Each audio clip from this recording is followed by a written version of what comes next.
నాకైతే స్టేడియంకెళ్ళి జాగింగ్ చేయాలా, వాకింగ్ చేయాలా, రన్నింగ్ చేయాలా, ఎక్సర్సైజ్ చేయాలంటే చాలా ఇష్టం. అందుకని నేనైతే స్టేడియంకి వచ్చేసాను. స్టేడియంకి రాగానే నేనైతే ఫస్ట్ వాకింగ్ చేస్తాను, ఆ తర్వాత జాగింగ్ చేస్తాను, ఆ తర్వాత రన్నింగ్ అయితే చేస్తాను. వాకింగ్ అయితే పూర్తి చేశాను, ఆ తర్వాత ఇప్పుడు రన్నింగ్ చేస్తున్నాను. రన్నింగ్లో అయితే పులుసు కారిపోద్ది.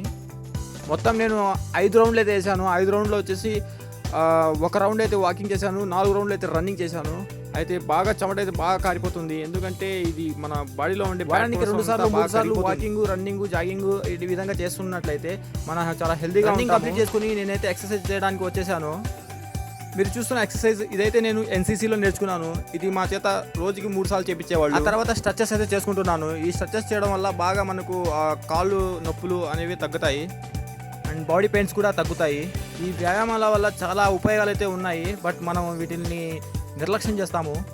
ఈ ఎక్సర్సైజ్ వల్ల మనకైతే మోకాళ్ళ నొప్పులు, కాళ్ళ నొప్పులు అనేవి మరియు మన లెగ్ మజిల్స్ కూడా చాలా ఫ్రీ అయిపోతాయి ఈ ఎక్సర్సైజ్ వల్ల. తర్వాత మనం ఈ ఎక్సర్సైజ్ చేయడం వల్ల మనకైతే ఫ్యాట్ అయితే చాలా బాగా లూజ్ అవుతాం. అంటే బెల్లీ ఫ్యాట్ ఏదైతే ఉంటుందో, బెల్లీ ఫ్యాట్ పొట్టకాడ అదంతా తగ్గిపోతుంది. ఇది చేయండి. నేనైతే ఈ ఎక్సర్సైజ్ని వారంలో 3 సార్లు చేస్తాను.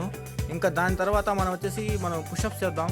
పుషప్స్ అనేవి చాలా మంచివి, మన చెస్ట్కి కానీ హ్యాండ్ మజిల్స్కి కానీ చాలా మంచివి.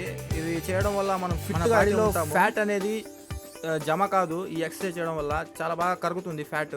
సో ఇది చేయండి. మొదట్లో ఇదైతే చాలా కష్టంగా ఉంటుంది, బట్ మనం చేస్తూ ఉండగా చాలా ఈజీగా అయిపోతుంది. ఈ రోజుల్లో మనం తినే ప్రతి తిండిలో ఫ్యాట్ అనేది ఎక్కువ ఉంటుంది. అంటే ఫామ్ ఆయిల్ అవి ఇవి చెత్తాచెదారం మనం తింటాం కాబట్టి మన బాడీలో చెడు కొలెస్ట్రాల్ అనేది ఎక్కువ ఉంటుంది.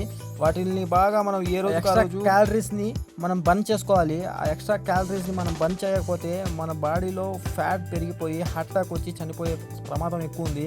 అందుకని ఎక్సర్సైజ్ అనేవి మీ దినచర్యలో ఒక భాగం చేసుకోండి.